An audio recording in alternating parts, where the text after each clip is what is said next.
Okay, so this is me stepping in here from the past. So I think I've just done an intro with hopefully a good looking, hopefully a finished product. And this is me just stepping in. I'm going to tell you exactly what I'm thinking right now because I actually find that more important than what I'm actually doing. Because there's so many different ways to create things. You might not want to create this in this exact same way. But what I'm actually thinking about right now is just how, like, I don't think I'm going to finish this project, or I think it's a lot of work. Do I have the time to do it? You know what? I'll just give it an hour here, an hour there, put some music on. I'm watching the Andor series, the Star Wars series, you know, all that sort of stuff. And that's generally what I'm thinking at the minute. But as far as the technical details, I mean, it's not that technical.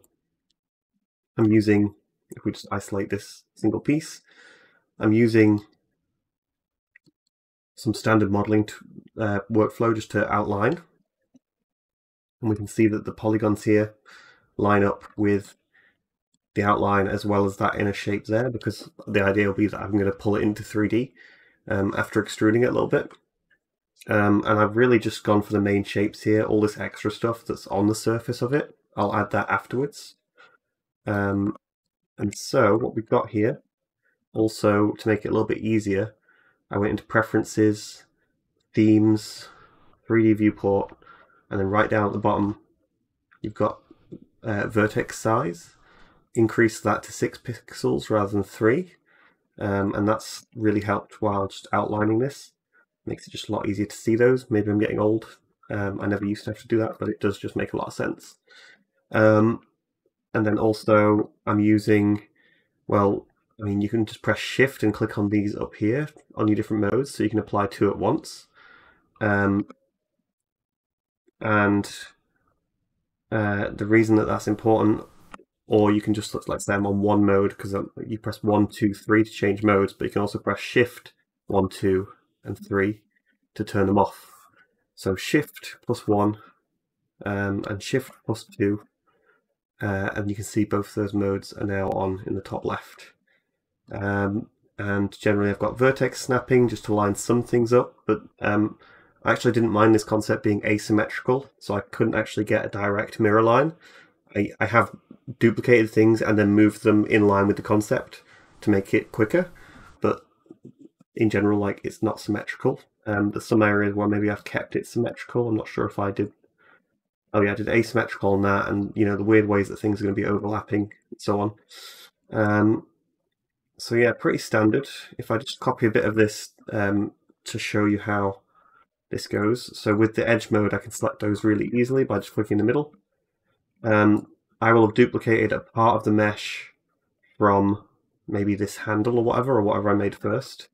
And then once I've got sort of the vertices lined up, I like to go one at a time. You know, you could do all 3 and try and line them up. I'm just going one at a time, pressing E to extrude. And I'm quite quickly just going through the shape. And the major thing is to try and keep things even. Like, I went all the way up there with just 1. So in the future, if I extruded off this one with many more points, it's kind of like standard retopology. At this point, we can look at, oh, well, I've used 2 there where I've used 1 here. So how am I going to join them? And so in that scenario, I'd want to kind of move this one down and maybe just add a new one here. Obviously not in the 3D view here, but that just makes it a little bit easier to see. And then when I'm following this up, I just hit F to fill it in. I go through one at a time there as well to fill those in. And eventually you'll get a shape that is like this one. And then further past that point, if I decide, you know what, I do want another ring there, I'll use Control R to add the ring in.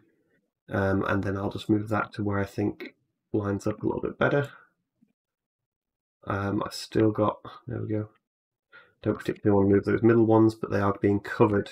And keeping in mind that they are being covered by the jewel in the center there and some of the pieces, so the middle ones don't really matter that much in that section. And I've done that for pretty much everything so far, so we'll see where I go next. So at this point, I've not been doing it for all the time that I've been sat here, but one of the tricks here that turned out, it's working pretty well, is just grabbing the piece, selecting around the inside of this, which is mirrored. You see from before, obviously, like it's the same shapes. I've just pulled everything out. So a good trick to get this ready for sculpting, it's going to look a lot better with sculpting. I don't really want to bring them in and make it go funny on the edges. So what I can do is just press Alt-S on the edges around here and just bring them out into a point like that. And that's going to help in the future when we're trying to make it sharp. This one I did bring the edges all the way in. That's because it's a sword and you'd expect those edges to be like super, super sharp. Whereas these ones, even though it is going to end up being pinched and sculpted into shape, I'm not bothered about them being as sharp right now. So I'm just kind of slowly bringing in the base shape in. This one hasn't got that treatment yet, so potentially avoid this issue up here by just, because it needs it anyway. Same with this, it's not looking too good with that sort of thickness to it, so maybe I'll even do it on these around here as well, because it wasn't looking quite right. And again, sculpting, when all this is merged and I'm actually sculpting it, that's going to look better as well.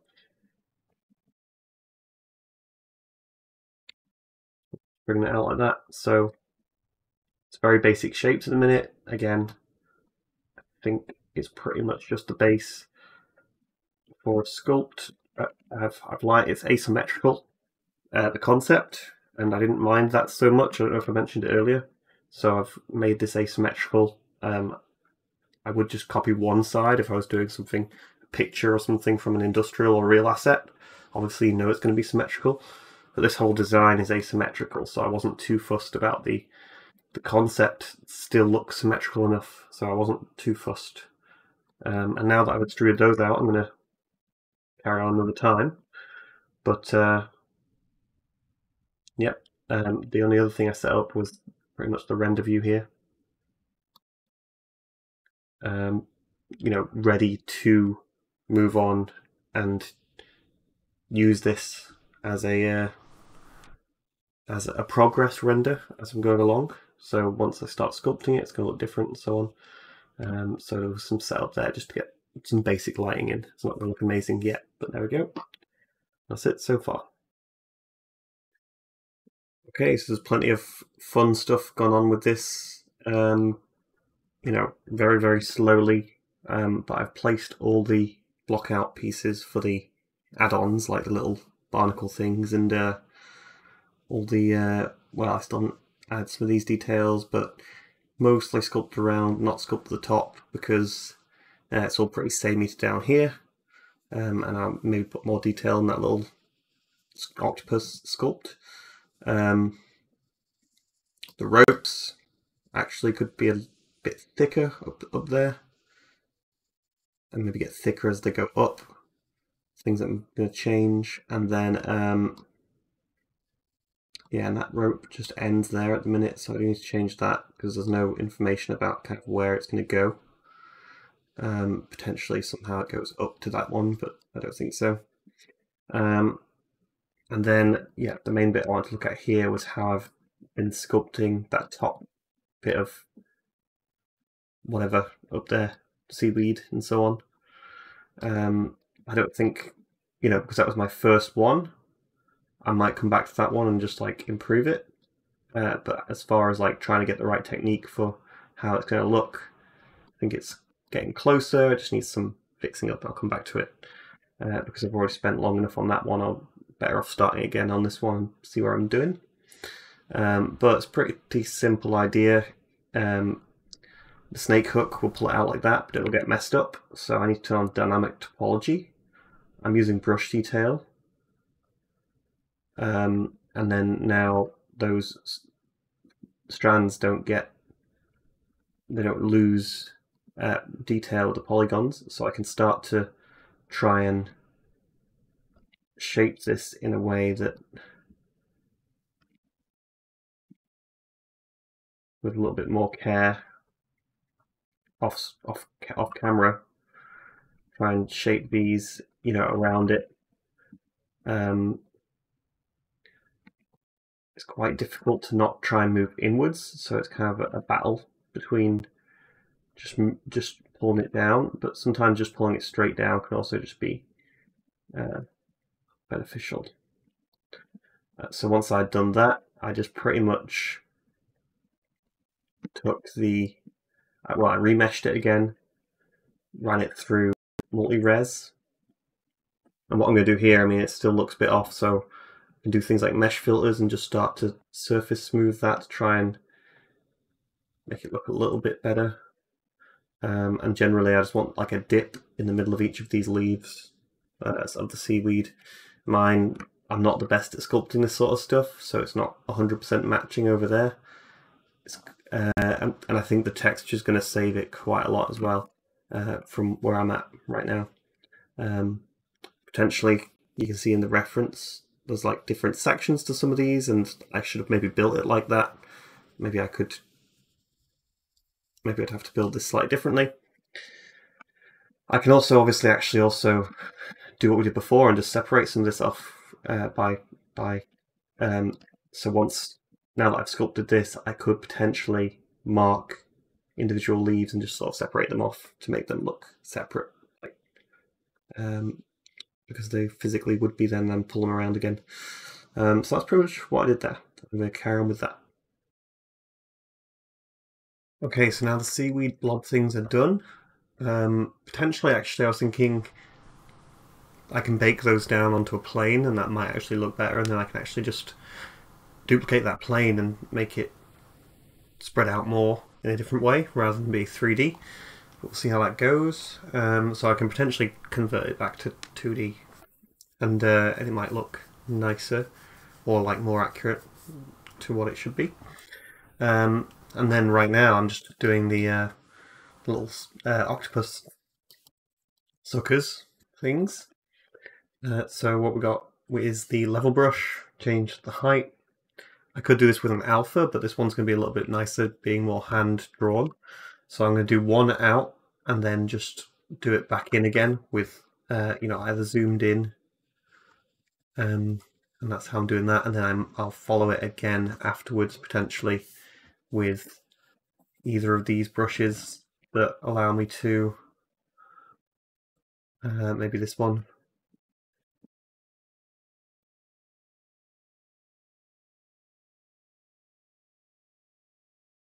To, fill it out a little bit, but the initial thing is going to be layer brush. That's what I'm doing. Okay, so now for Substance Painter, I'm just going through. I've made individual folders here for every aspect that I've identified in the concept that has different material types. Obviously, I've gone through the baking process here as well. That's a whole different thing. So right now I'm doing the barnacles, or whatever they are. They are barnacles. And I am just going to click through them all with the mask here, and I'm applying my material so that I can do the auto. So I can get a really good auto material base here within the folders. So now that they're all in that group, I move on to the next one, which is the seaweed, which I spelled wrong. Seaweed. I'm actually doing this. Okay. And then so I just I'll grab the color from the concept. It's on my other screen, but you've seen the concept earlier. Grab just a good green. Like at the moment, I'm going for the lighter colors. Once I find that, and then just simply click, and it should look a lot of the way there. And I'm going to apply curvature, ambient occlusion, other things like that as smart materials, and then I'll start hand painting it. Okay, so final result in Painter right there. I've also got the final result open from my render here, and I'm really happy with how it's turned out. I kind of just as soon as I started painting, I got carried away because it just started looking really good. And I don't often think that about the work while I'm making it. This one, I think, the way that, copying the concept obviously as well, I think it's just come together quite nicely, also a lot quicker than I thought. So I really like how these textures have turned out. I think I'm just going to make some more renders, just to have some fun with that. What I'd really like to do with it is, go full out, but I don't think the investment there is for me on the rendering side, in terms of, it'd be cool to, it's an underwater theme, it'd be cool to add things like caustics, it'd be cool to add, reflections of water basically onto the mesh to go with the whole underwater theme. Little wisps coming out of the gem, as well as like a shader on the gem that looks more like a cool shader. I think for just a pure Substance Painter result and a few renders, maybe I can come back to it and improve them after a rest, because I really did just blitz through this right now from the last video that I made in this video, all for a few hours until quite late here. So yeah, to go through the shaders here, I mean, it's not actually, I've clearly, I rushed it, I've not named any of these layers, but to go through the texturing, if we look at this, it's the files that I talked about earlier, which just contain the individual components of the mesh, and then we've got a few layers that were applied in not in the order that we can see them in, so I'm going to turn them on in terms of my thought process. So we've got our base layer, the fill layer, which is our main color, and then we've got the darken layer to just, it's set to the mask editor, set to cavities and stuff, to change the ambient occlusion and cavities settings to fill in some of those dark areas. And then I've painted over it actually to remove quite a lot, as well as not just remove, but add in to where it wasn't, like on these parts over here. So that's kind of what I prefer, like doing the mask editor to get you most of the way there, and then painting away because it always looks like too much. And I think in some of these sections, say like we go to the next layer here, which I made, which is then the highlights. By default, those highlights being on the curvature, I feel like it just looks, well, in this case it's part of the style, but if you do that on a realistic asset or even on, an asset like this, to me personally, I think that it's just too, it's hard to make it fade out in a way that is natural, or it feels right. Like right now it's, I've added some textures to it, so there is some variation in some of these areas, but it's still 100% on because it looks good where it's on. So then I apply a paint layer to just try and paint some of it away. And then another paint layer to just fill it in and break it up in a way that the concept is doing. So this is a reference to the concept, which we can see here. Like there's just, the paint, because it's literally a painted concept, there's paint brushes that can be seen on it. But there we go. So that's the layer, and then and then I found that those layers were too broad, so I made another dark layer that is super contrasted to try and really fill in those dark spots. And then I made the same for the light layer, so an even lighter layer, just on anywhere that is super sharp, basically. And then there's like, it wouldn't look very good now that it's all like the same color basically. So, and it can be seen in the concept. It's a little bit of green, sort of painted about, sort of potentially more in the darker areas. A little bit of green, a little bit of blue, which appears across, like, just for more variation. And then again, reference to the concept, but the red here, just painted down there. I think it helps build that sort of gradient of ambient occlusion. And then it was the same for the hilt, so I just copied those layers and then did the same thing for the hilt.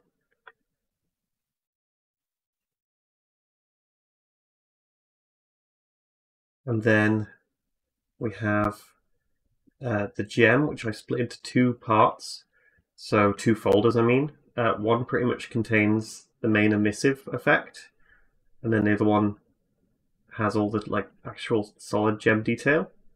And the reason I did it like that is because it needed to, the emissive needs to spread outside of the gem zone, and if I'd done that, then all this curvature and non-emissive stuff would come in as well, and that's not what I wanted. I wanted only the emissive. That's what I did. The rest of it's pretty similar or basic, so I'm going to ignore those. And then the seaweed, again, it's sort of the same deal as the others, so I'm going to ignore that as well. The final thing was just a highlight gradient here, so the actual layer looks like this.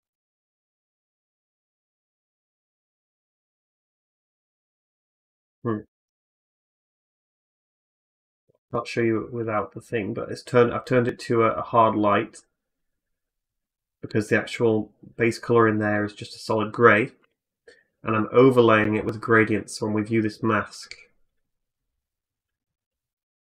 it's a gradient overlay, so it's a dark color, and so when we go to the material here, we turn it off and on.